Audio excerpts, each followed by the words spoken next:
Welcome to the Shootin' Show. Stand by for shots fired. Hello, I'm Johnny Rowland, your host of the Shootin' Show, and welcome to today's program. We're so glad to have each and every viewer. Certainly we need every viewer we can possibly get because, friends, the average American citizen has got to be educated on why we as decent gun-owning Americans want to retain our firearms rights. And there are those in Washington and on some local and state levels who literally want to take away everything that shoots from us, the decent citizen.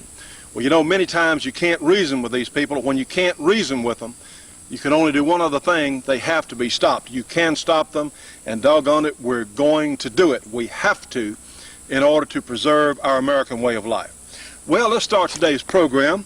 We have our Shootin' Show Wesson. Yes, this is our 41 Magnum we've been talking about. We showed it last week. We had just gotten them in, and I have old number 3 with me today. And I'll tell you what, friends, these are tremendous guns. I have enjoyed so much shooting it, and a number of you out there are going to want these guns. This is the 41 Magnum on the large frame, and we'll be talking about that later on in the program. They have just started in production. They haven't made that many yet, but we got our first batch in this past week, so we're so pleased with the quality, of course. It is a Wesson gun, and quality second to none in the industry. So anyway, let's start today's program with a little shooting with our Shootin' Show model Wesson 41 Magnum.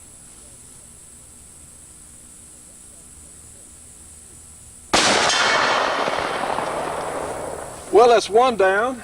Let's move over to the water jug. Now, yeah, I'm a fair shot, but I'm not that good. I'm going to have a little rest for this one, I think. Just take a rest.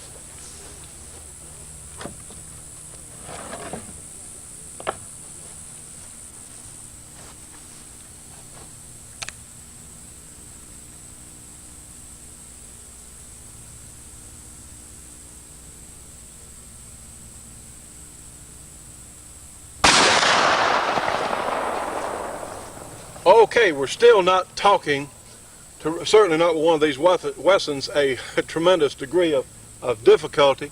Well, let's move on out. We've got a water jug out here at 175 yards, way over there in the sand. If you look between the trees there, I think you can see it.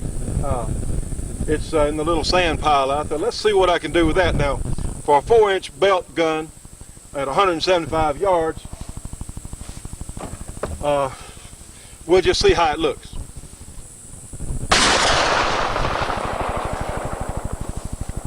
Well, needless to say, I'm very, very pleased with the performance of our new Shootin' Show 41 Wesson gun.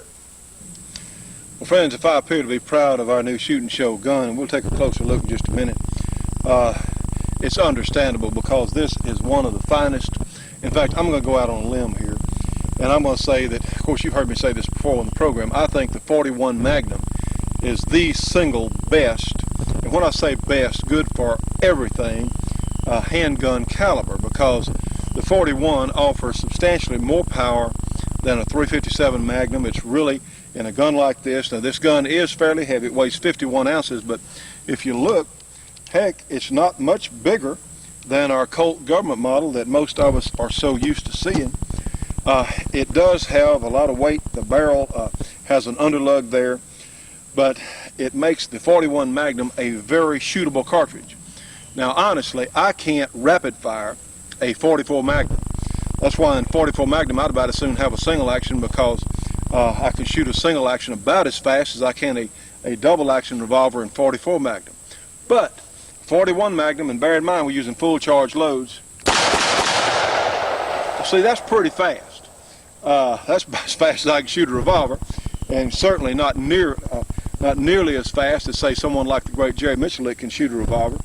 But for me, that's about as fast as I can shoot a revolver, and you do retain good accuracy. And of course, that was a full charge load. Also, some more good news we have: Corbin has made a load especially for this handgun. It's a new 41 Magnum. It has a 170 grain bullet, moving at about 1,275 to 1,300 feet per second. So really, the Corbin load kicks to me about like a 38 special in this big gun. Now then, a lot of you will have an interest in this particular gun as for home defense, certainly for hunting. Corbin also makes a 275 grain 41 Magnum load, which would certainly be good for deer. Well, in fact, the 210, 220 grain would be a good deer load.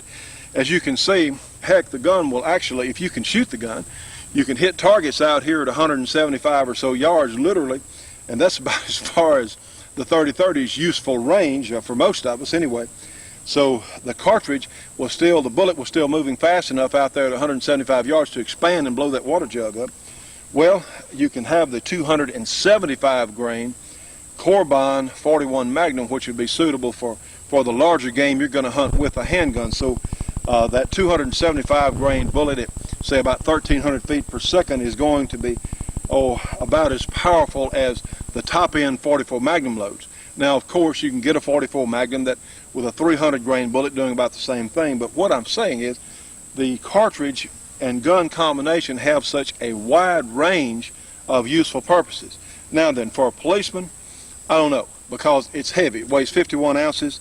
To me, it's not really a problem, but, you know, police officers, they typically don't shoot their guns, they carry them. So a police officer, this gun may sort of weight their pants down. They carry so much stuff on their belt, which I think is the very reason that the Model 58 Smith & Wesson never really caught on as a police gun, because it was heavy. This particular Wesson design, in my opinion, they make the best double-action revolver design. I'll say that they're good friends of ours, but still, if you can have good friends that don't make good products, I mean, that's one thing, but the Wesson guns are superior products in the way they work, their design, their materials, and we will explain that a little bit later. There are a lot of good gun companies out there. For that matter, Smith & Wesson, Ruger, Colt, Taurus, all of them are very fine gun companies, but we think that the Wesson has an edge in the design. This is a fixed barrel gun. This is not an interchangeable barrel. In the Shootin' Show model here, we may have some other barrel links later on, but what we wanted was an ultra dependable, ultra rugged, extremely powerful but shootable gun that was portable, that you could put on your belt and you could carry. You could get in and out of a vehicle, a great backup gun if you're going hunting for big game. Those of you who can shoot the gun with this just 4-inch barrel to a reasonably, well, not a very long sight radius, but hey, if you can hold it, the gun will do it. Well, anyway, let's see that one more time, a little bit of rapid fire. Again, full charge loads. And you'll see not a lot of muzzle jump, not a whole heck of a lot, whereas this gun would be useful for me as a defense load, and especially with this Corbin loading, because you just don't have very much recoil. I don't think that the 41 Magnum, or the 44 for that matter, is quite as loud as a 357. And that is a consideration if you had to shoot the gun indoors, my goodness. It certainly is loud, but since the hole is bigger, you don't have quite as shrill a sound that so many of the 357s have, because that 35 caliber hole in the end of a 357, it's a piercing sound. Well, I notice in the bigger bores it doesn't seem to be quite as severe. Of course, we never shoot a gun out here on the range without hearing protection. Of course, I've got eye protection on. Those new viewers to the show, I always wear hearing protection. But this is something that we're so pleased about. One, how it turned out. They were nice enough to ask for our opinion, and we gave them our specifications, and doggone it, they have done it. This has a superior double action, a very nice typical Wesson single action. Well, let's take a closer look at it. Now, friends, here is our Shootin' Show model, and of course you can see we have Shootin' Show here on the barrel. And of course, this happens to be serial number 3, in fact, but the Shootin' Show 0003. But we've, out of the first batch of guns we've gotten in, they've all been very consistent, and realize this is a production line gun. Now, would you look at the polish that this gun has? Isn't that outrageous? But the Wesson guns are as finely finished as any firearm I'm aware of. Now, isn't that something? Isn't that pretty how this thing shines? Of course, it is a large handgun, but it's supposed to be. 41 Magnum, you can see the amount of metal there around the holes. It is very, very sturdy. Of course, it has the excellent sights, a very fine trigger pull. It's just really such a nice package. Of course, I'm going to get my fingerprints on it. There can't be helped. But let's compare it to the first 41 Magnum, for that matter, that I'm aware of, the Smith & Wesson In fact, we have a 657 the folks at Smith were nice enough to loan us. Now, friends, bear in mind, I am not criticizing Smith & Wesson because they've been very good to us at loaning us guns, but we're going to just make a comparison. You can see the difference in the top strap of the thickness of the Wesson frame versus the Smith & Wesson frame. And no, I'm not saying go out and sell your Smith & Wesson because they're good guns, but this is one of the reasons. Of course, we'll open our Wesson also. Of course, one of the differences is the Smith & Wesson has a latch here and the Wesson has a latch here on the crane. But look at the difference in the metal.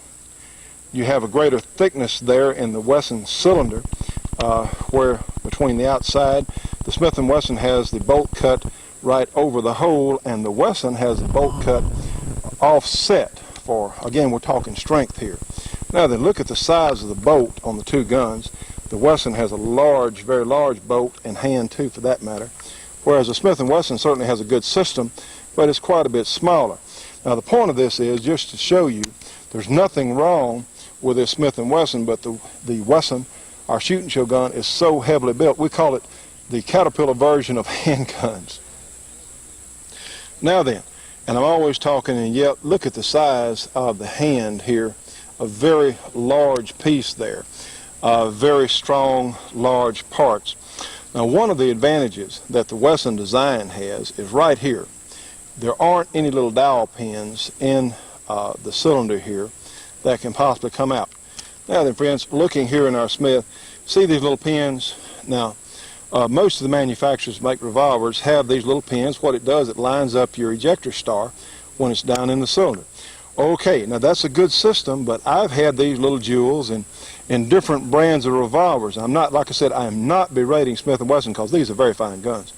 But sometimes those little dowel pins will come out. They're just pressed in anyway, and it will tie your gun up. And that's one of the advances. Of course, when Dan Wesson came up with his design anyway, when he first started making guns, he wanted to improve or at least update basic revolver design, which he has done. Well, friends, let's go ahead and load our Wesson Shootin' Show model here.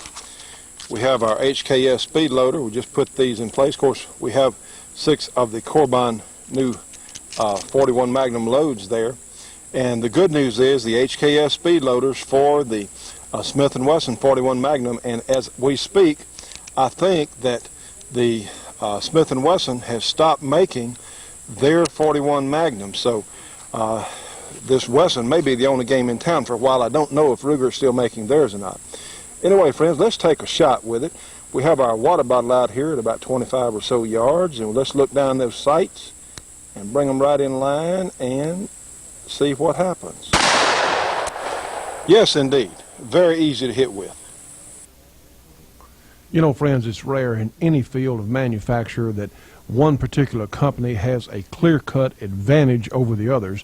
Well, in this case, it's Corbin Ammunition, Corbin Bullet Company, because they make the best handgun, long gun, and even some specialty caliber ammunition that's been real hard to get in the past.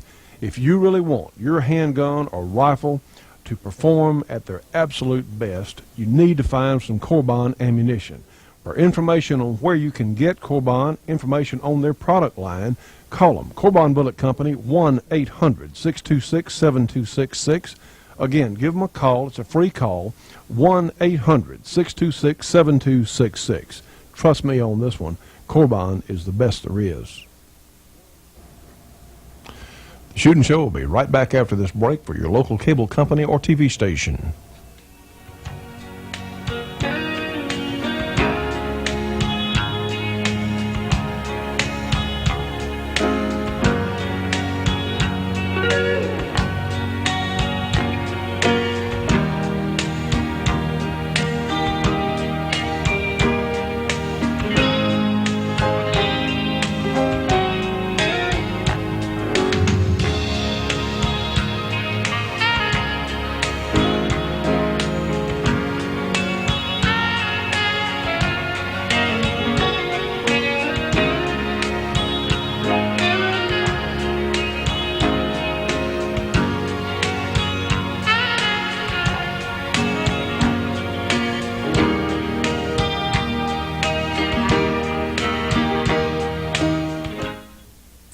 guess what we're going to do? We're going to run a little experiment here. And, you know, we have one of these. It's not an assault gun. It's just a semi-automatic rifle that your president and a whole bunch of people in Congress have decided that you and I cannot be trusted to own. Now, isn't that amazing? Well, guess what, friends? We don't trust them in their positions. So I think that what we need to do is work real hard to replace not only our president, but to replace a lot of these people in Congress. Because you know what, friends? This gun's never committed a crime. I've never committed a crime with this gun, certainly not. And we're being punished. All of the crimes committed with rifles of any type is far less than 1% of all crimes committed with guns. It's outrageous that something like this has happened to this country, and we're not going to let them get away with it. Anyway, let's run a little experiment here. We'll go ahead and load our semi-automatic rifle, our Colt Sporter here. And I have our Pro Timer on from Competition Electronics. Let's run a little experiment here. Let's shoot 3 targets rapidly, certainly as rapidly as I can today, with our rifle, semi-automatic rifle, and let's see how long it takes. There is a point to this. Punch our timer, we'll get in the low ready position.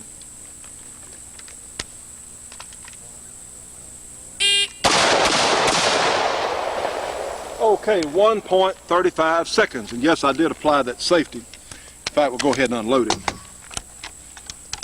1.35 seconds. Almost no recoil whatsoever with our 223 cartridge here. Load that back in the magazine. And we had 3 good hits. Well, let's take our shooting show Wesson. Let's try the same drill. Punch our timer.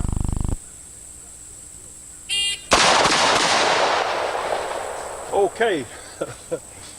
All good hits. Much bigger hole. 1.14 seconds. So you know what? There's a lot to be said. A lot of people say, well, I don't really see the use for a handgun. And yes, that is our Corbon defense load. Well over 600 pounds of muzzle energy, between 600 and 700 out of this gun. Bigger hole, better expanding bullet. People don't understand the need for a handgun. Well, the simple truth is, up close and personal, you can shoot a handgun pretty doggone fast. In fact, I'd be very comfortable. Again, it's a little bit heavy for a police gun. I don't think there are going to be a lot of policemen out there just because it's harder to carry. 51-ounce gun versus the Colt government model, 38 ounces versus the Glock, which is, I don't know, 20-some-odd ounces. But, doggone it, if you had to shoot the gun, if you had to shoot something, well, you know, one, this thing's going to work. You have a tremendous amount of power available to you. Like I said, we're having fun with it. I think this handgun is one of the very finest combinations that's ever been built. And like I said earlier, and far be it from me to put down anybody else's product, but what I'm just talking about in this Wesson is some of the engineering advantages that they have, and they've worked really hard at doing this, at making this system. Dan Wesson himself passed away, I believe it was about 1978 or 9, I don't remember which, but his family, Seth Wesson, his wife Carol, their whole family works down there at the plant. And it's so neat because, you know, this is what American enterprise is all about. A family growing from a very small company, and for that matter, they're still not a very large company, but making the very best product, as far as I'm concerned, that's available today as revolvers go, and not putting down anybody else's gun, any other company. But this is such a nice package here. Yeah.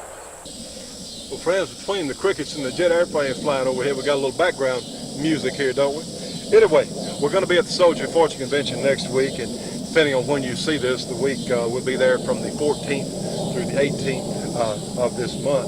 We will be showing our shooting show guns. We're going to have at least a couple of them out there. We'll be doing a little demonstration out at the manufacturer's demonstration there on Saturday out at the shooting range there in the desert. And this is a gun I think that a lot of you are really going to enjoy having. Please, if you come to the convention, please find us.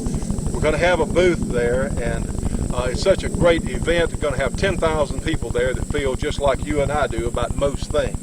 Anyway, we're so glad to have our Shootin' Show guns in. We will be. We've got a number of orders for these guns. You can buy them through us here at the program.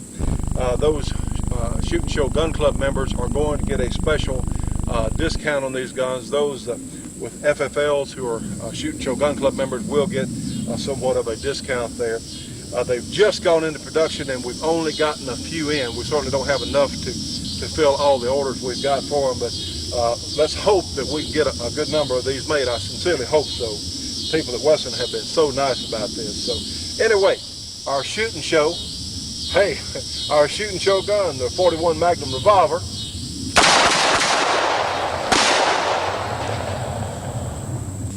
Well, friends, we have our 4570 American Derringer. Now, most of you know that American Derringer does make their very super high quality Derringers in 60 calibers or over 60 chamberings. But we've still got the 4570 here, and somebody asked us, one of our viewers said, wonder what it looked like shooting at night. Now, it's getting pretty late down here this afternoon. The camera is compensating for our lack of light, but if you were here, in fact, it's getting, somewhat darker anyway. Let's just see what it looks like. Let's see if there's any muzzle flash on this 4570 Derringer. Let's see what it looks like.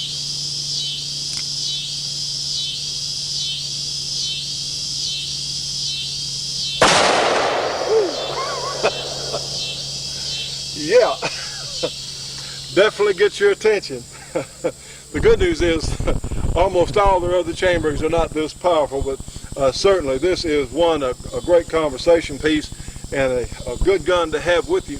Like I said, you can tuck this thing in your belt, tuck it out of sight, wherever. If you were on an Alaskan fishing or hunting trip and you needed a small but powerful handgun, that 4570 would be quite a proposition. Like I said, if I had a grizzly bear gnawing on my shoulder, I believe I'd want to ease up there and let him have a taste of that big 45 bullet. Now, friends, we're looking at two of the finest small handguns that I'm aware of. These, of course, are from American Derringer Corporation.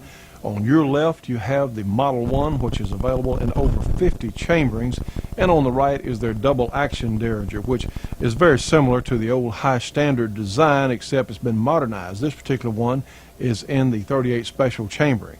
Now, friends, sometimes it's hard to have a large handgun with you, but you can always have one of these American Derringers. Call them 1-800-642-7817. Well, ladies and gentlemen, here we are this afternoon at Jim McCurry campaign headquarters, and he has graciously granted us an interview. And of course, Jim is one of what we believe to be the absolute best representatives in the House in Washington. Well, we sincerely believe that, and we have some questions we're going to ask him today. He has been a valiant fighter for us as citizens, for our gun rights. He has really in fact trying to change some things. Well, Jim, tell us what happened on the crime bill. Well, unfortunately, we had some Republicans that caved in at the last minute, but we put up a good fight. The vote was pretty much along party lines. The Democrats supported the crime bill, Republicans opposed it, but we just couldn't quite get enough votes. You know, they outnumber us so much up there in Washington. We're going to try to do something about that this fall, but we just couldn't quite beat them back. We thought we had them beat at one point, but they made another effort and promised a few more things and got a few more votes and passed it. But it's a bad bill, not only for the assault weapon ban, which is, as you know, ridiculous, but all the social spending that's in that bill that just duplicates spending that we already do out of Washington, D.C. 100 times over. It's not going to do any good, but it's going to cause the deficit to go up just a little bit. And so I just thought it was a bad bill for a number of reasons. Well, our viewing audience and our gun club mounted a massive letter writing fax telephone campaign. And it helped. I think it really did. We did make a difference, but what I think so many people are concerned about, a lot of the representatives don't seem to care what their people think. It would seem that way. It would seem that way. Now, what can we do about it? Well, you have the power of the vote. And so, you know, for members of the House, every 2 years, you get to go vote. For members of the Senate, unfortunately, they have 6-year terms. You might have to wait a while to get to your senator, but that's the main thing you can do is just remember who who votes the way you think they should and who doesn't, and use that to determine your vote in the next election. Well, as you know, we've been telling people for some time that if our decent citizens do not get involved, we won't have to worry about You're exactly right. About having a country left. Well, tell us what you feel about this health care bill. I'm more optimistic on the health care bill than I am on the crime bill. I think we're going to be able to stop the federal government from taking over our health care. And that's my main objective, to stop the federal government from just running our health care system. Because if that happens, the quality of health care will go down, the cost will go up, the deficit will go up, we'll break this country and reduce the level of quality health care. So my primary objective is to stop the Clinton plan or anything close to the Clinton plan, because I think that is tantamount to government control of our health care system. I think we're going to do that. I think we're going to stop anything from passing this year. Then, once we get a new Congress next year, and I think the Congress will be more Republican, will be more free market oriented, less government oriented, and then maybe we can solve some of the problems in our healthcare system without turning over the whole thing to the government.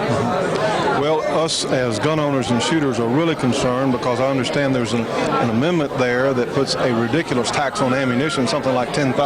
That has been proposed. Well, these people obviously do not understand what goes on in mid-America.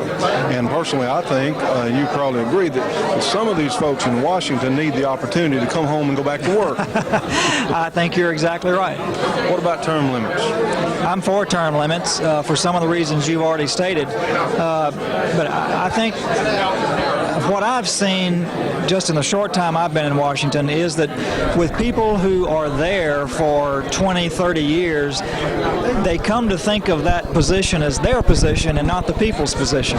They come to think of Washington as their home instead of Louisiana or Texas or California. And that's dangerous. Somebody a long time ago said that power corrupts and absolute power corrupts absolutely. And in Washington, you get more power by staying there longer. So I think if we really want to clean up our political system, if we want to clean up all of the abuses in Washington, if we want to stop all of the scams that go on up there, you're going to have term limits. You're going to have to just say you can serve for 6 years or 12 years or wherever you want to put it, and that's it. Then you're out of there. You got to go back to the real world and go to work. I'm for that. I've introduced a constitutional amendment to limit terms of members of the House to 6 terms. That would be 12 years. Members of the Senate to 2 terms. That would be 12 years. And then that's it.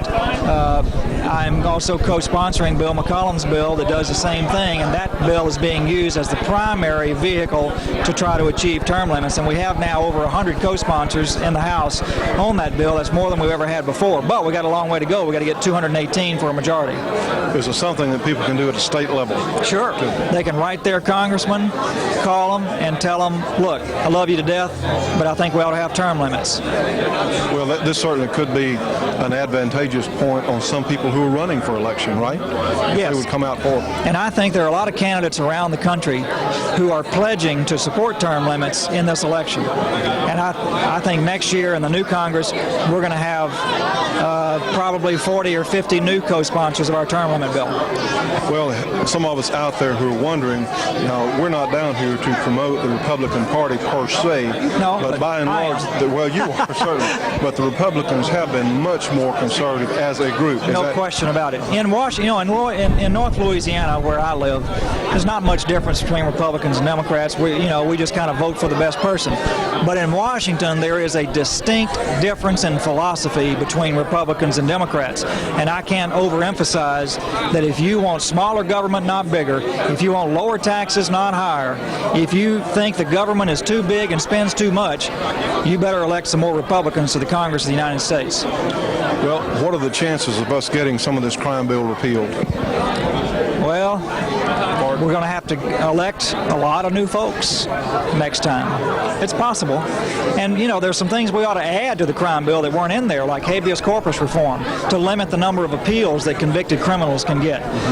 We ought to give judges more discretion to allow evidence to be introduced in court so it's not thrown out on a technicality, so that real justice can be done and criminals can be put behind bars. Those are things that were left out of the crime bill that really could have done some good in our criminal justice system. Well, I think none of us are going to think that midnight basketball and some of these ridiculous things. You know, if a community thinks midnight basketball is good for their community, fine, do it.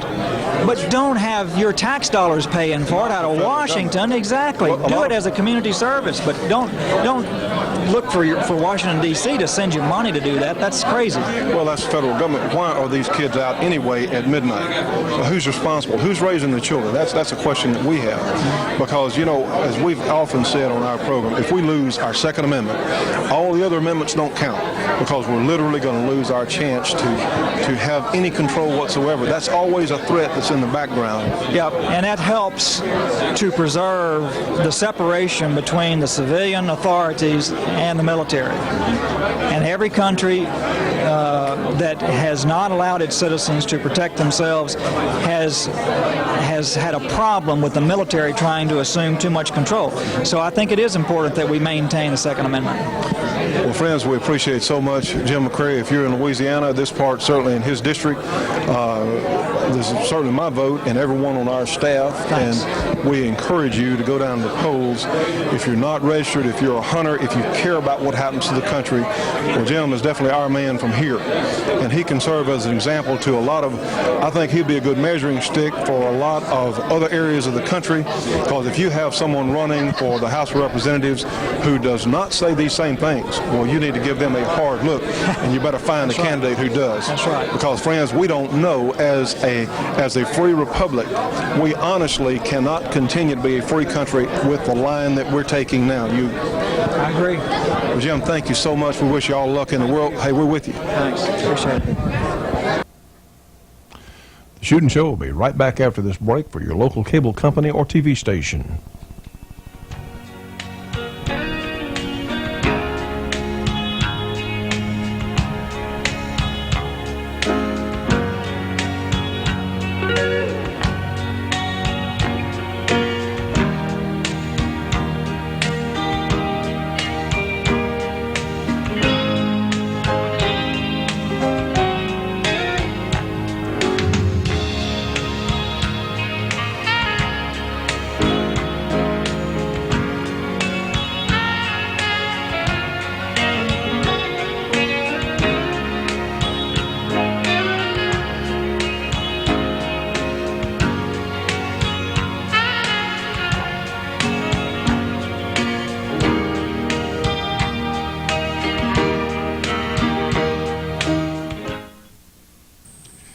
Hello, friends. I'm out here practicing for one of the most fun hunting sports that you can imagine.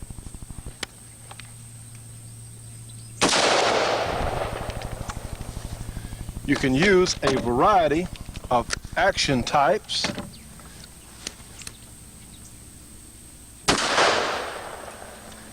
You have access to year-round hunting, some cases no limits, and you get to use a variety of guns. Well, you know what I'm talking about is the sport of varmint hunting. And we need to introduce you folks to varmint hunting. A lot of us have been doing it for years and didn't know what to call it, but we especially need to introduce you to the Varmint Hunter magazine. You know, friends, varmint hunting is one of the fastest growing shooting sports in the world. In fact, the Varmint Hunters Association, they have members in all 50 states and 19 foreign countries. Now, their magazine focuses on varmint hunting and super accurate reloading and shooting techniques. Plus, there's a lot of humor, a lot of interesting cartoons and humorous articles in the magazine.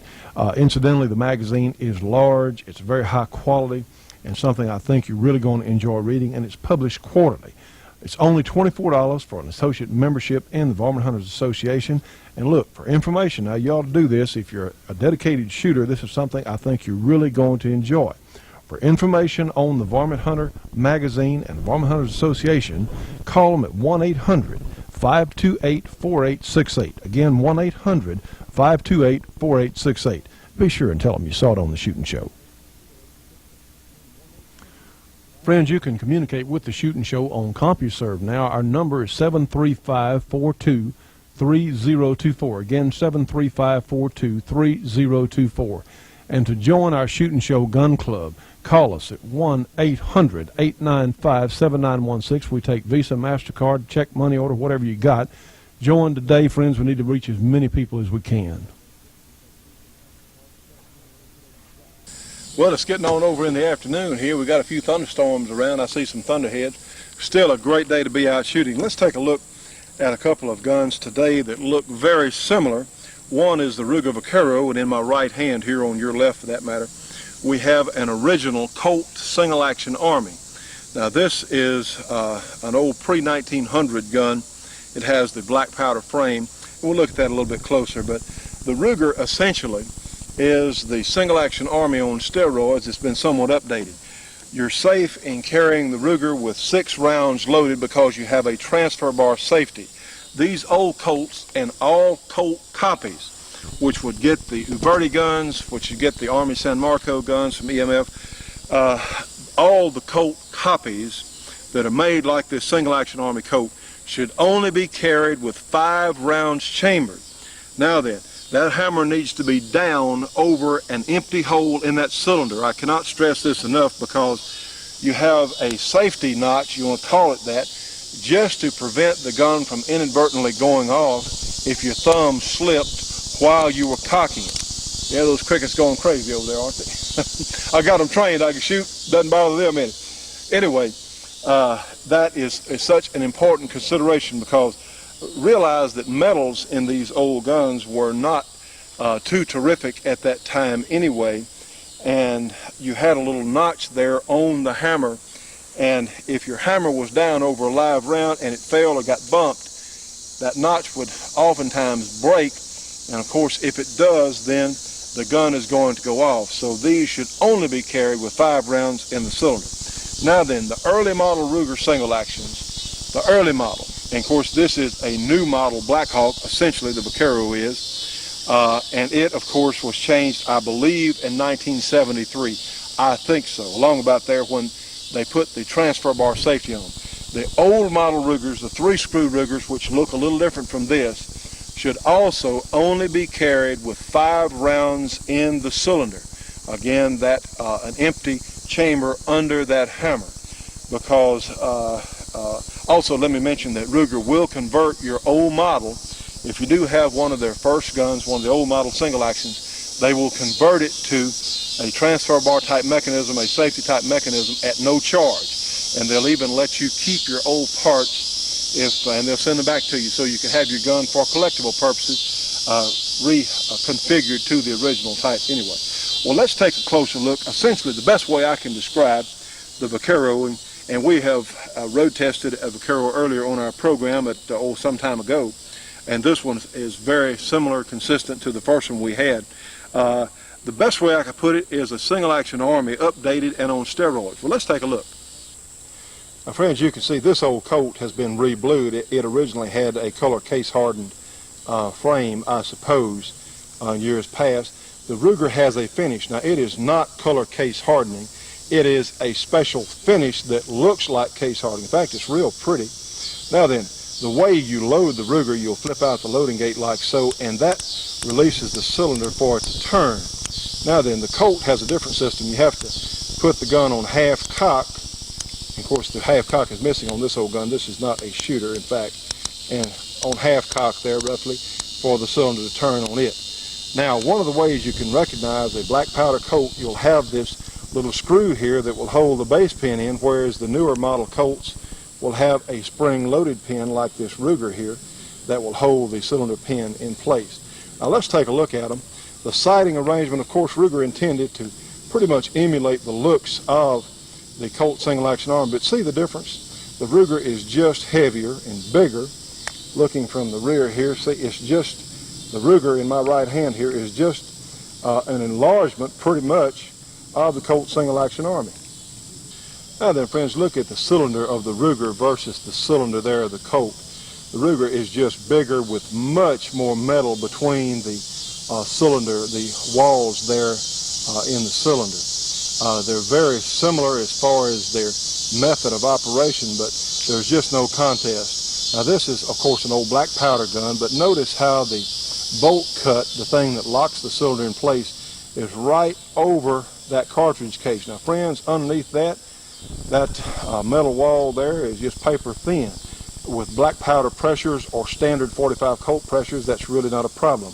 But if you're shooting some of the hotter loads, well, the Ruger is a much stronger gun. See where the bolt cut is offset. It's not over the very center part of the hole there. It's offset somewhat in some thicker metal. So this gives you an idea, just showing just how much healthier the Ruger is. And of course it's designed that way. The Ruger will stand very strong hand loads, which we really shouldn't attempt in the Colt type gun.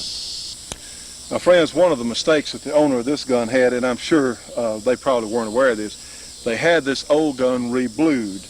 And the old Colts, all of them have some collector value, but if you do have an old one without having it, please don't re-blue it or don't work on it until you've had it looked at or certainly evaluated by someone who is an authority.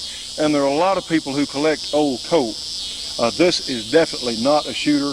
The metals were not heat treated during the time frame when this gun was made back in the late 1800s. So, and there's just no point in destroying a fine antique gun like this. Heck, put this one on the wall and don't shoot some of this old stuff. Now, some of the old guns are shootable. This particular one, the bore is pretty rough, and I personally do not think it is a shooter. But even this old gun, not being a shooter, is probably still worth $400 or $500 in the condition it's in to a Colt collector. So we thought we'd show you that. A lot of people we get are interested today in single actions, and of course the cowboy matches, and I like single actions too. They're just fun to shoot. With this new Corbin load, it's a lot of fun and potent too. This Corbin 45 Colt load really does turn the old 45 Colt into a very respectable, in fact very potent defensive type gun, good gun for hunting small game. And yes, they are fun. Friends, all of us as shooting enthusiasts should be subscribing to Shotgun News, the trading post for anything that shoots. 3 big issues monthly with literally thousands and thousands of firearms bargains. Shotgun News, Post Office Box 669, Hastings, Nebraska, the zip code 68902, their phone number, area 402-463-4589, MasterCard or Visa for subscriptions only. Now call them at 1-800-345-6923.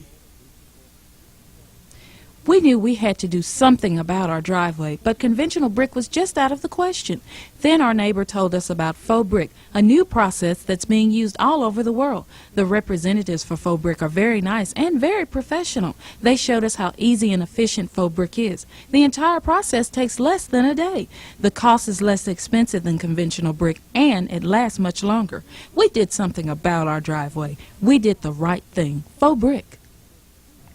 Friends, this is such a neat process, such a neat idea. A lot of us could use this around our homes. And of course, these folks work nationwide. That's Art Crete in Natchitoches, Louisiana. Forget how to say it or spell it. Just call them. Their number is 318-352-6388. Again, call them about the faux brick there. 318-352-6388. Please tell them you saw it on the Shootin' Show.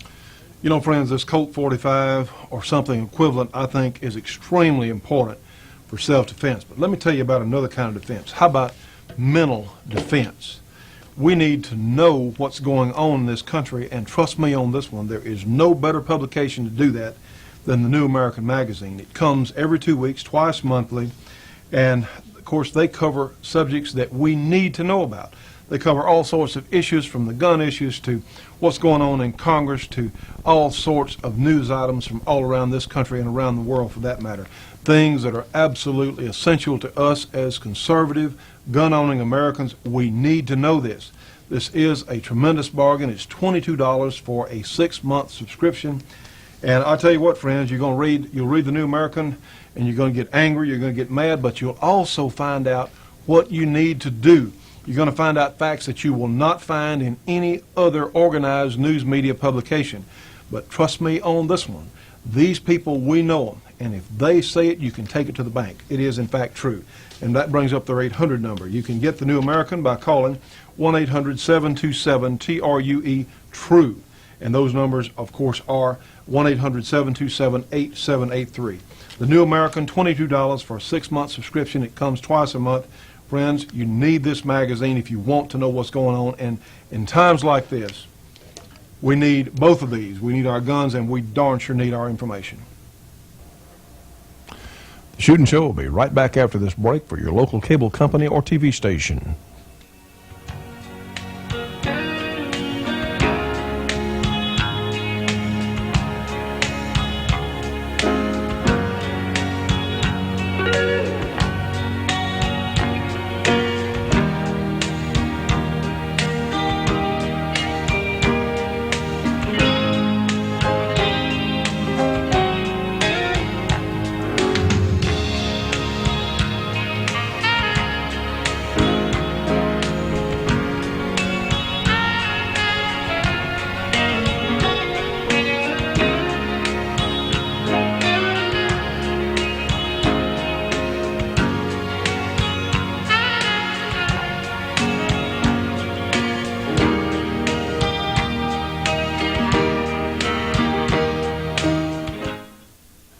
Now, friends, we opened the dove season here this past weekend by going to the legislative dove hunt. That was in near Delhi, Louisiana.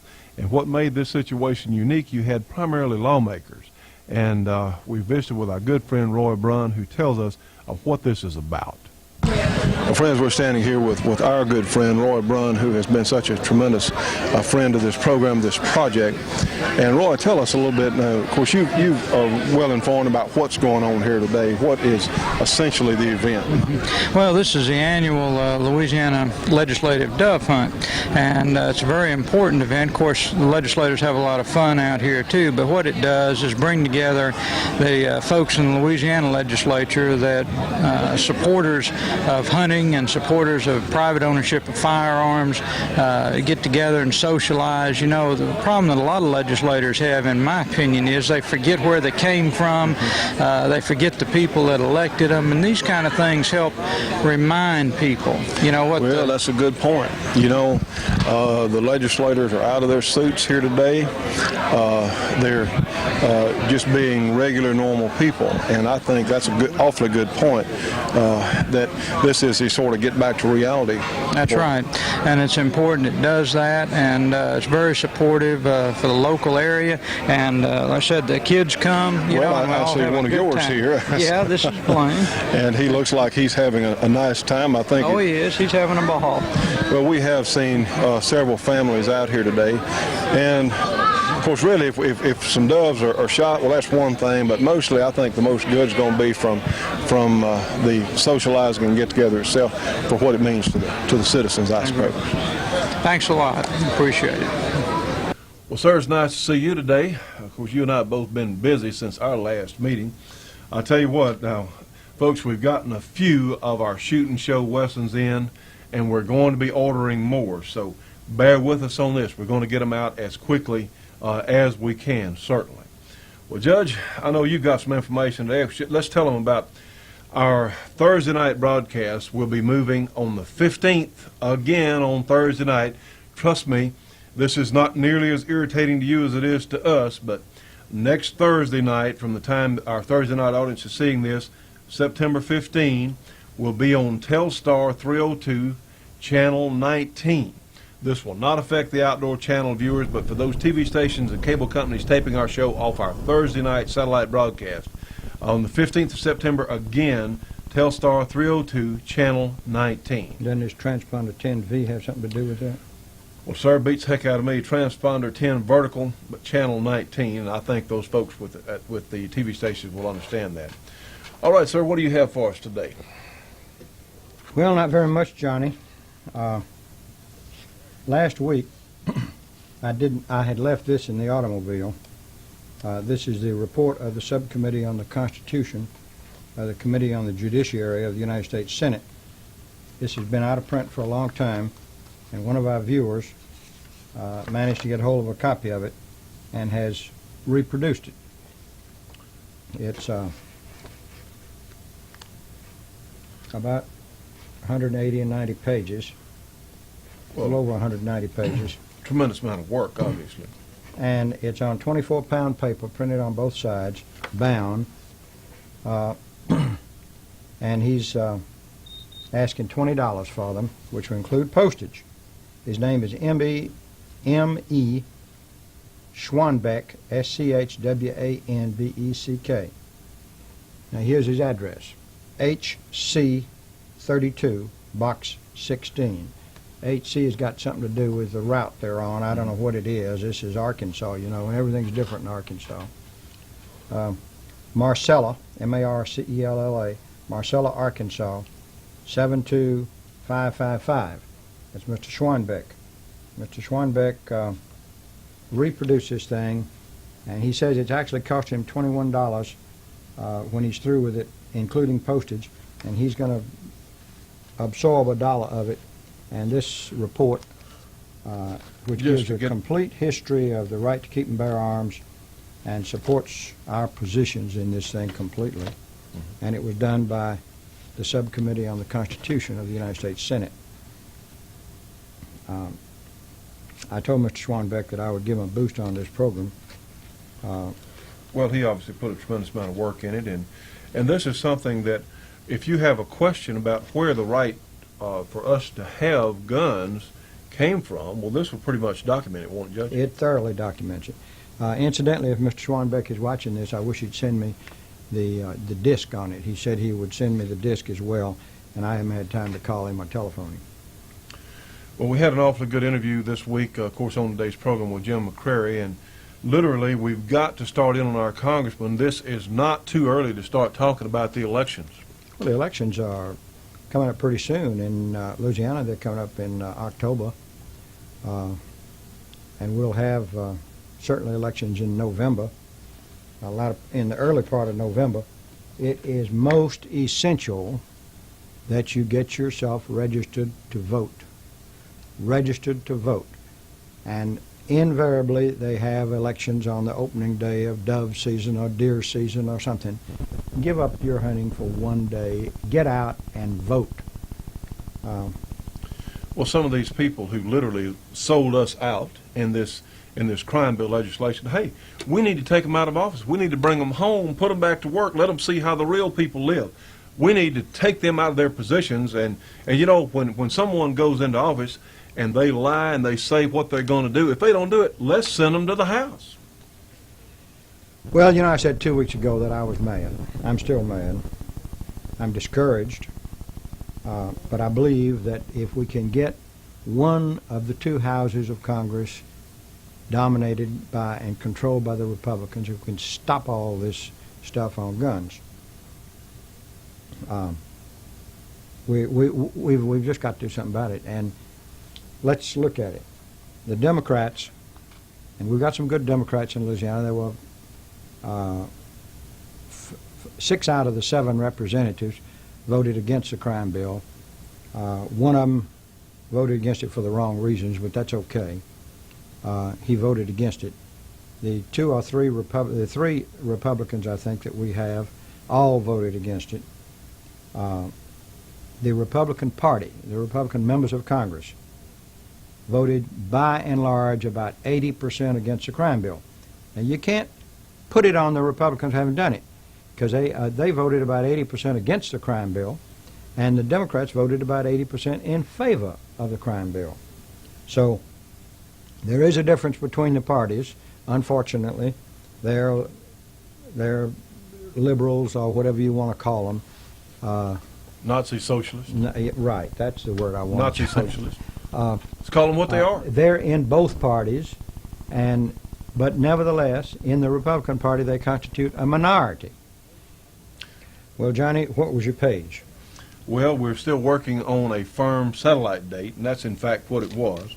And we don't, but hopefully we'll have it by next week. All right. I want to put in a pitch for gun owners of America. Very, very important. They have fought this crime bill and have done a wonderful job with it. They need money. We need to send money to them.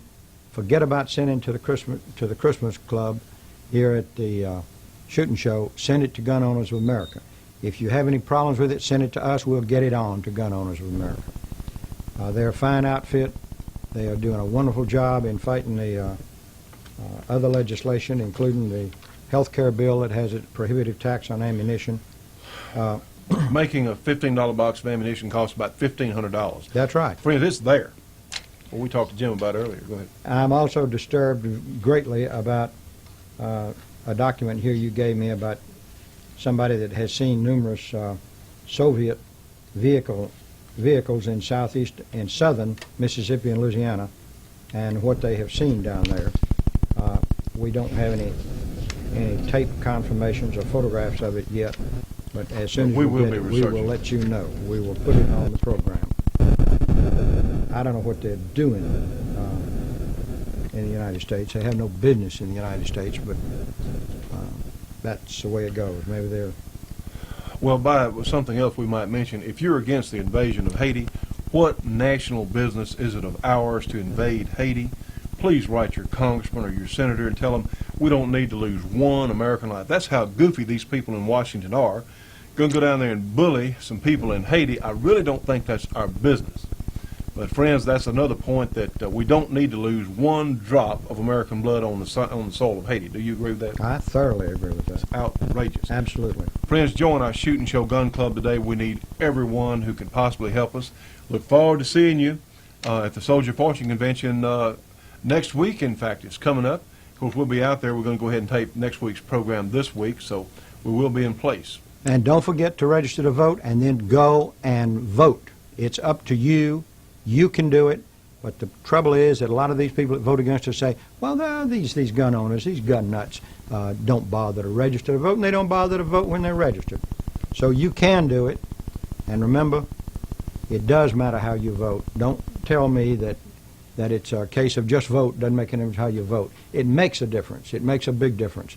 And I quoted last week, and we didn't have enough time on the program to give it, so I'll try to give it quick now. That essay that I read once, it said, the wise, the honest, the intelligent should vote.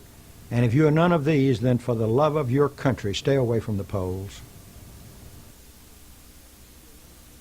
Our friends, we're looking so forward to the Soldier Fortune Convention, and you can get information on the convention by calling 1-800-800-7630. Again, 800-800-7630. It's going to be at the Sands Hotel, and information for the Sands Hotel, call them, get a brochure, 1-800-634-6901. Again, 1-800-634-6901. Ask for their brochure.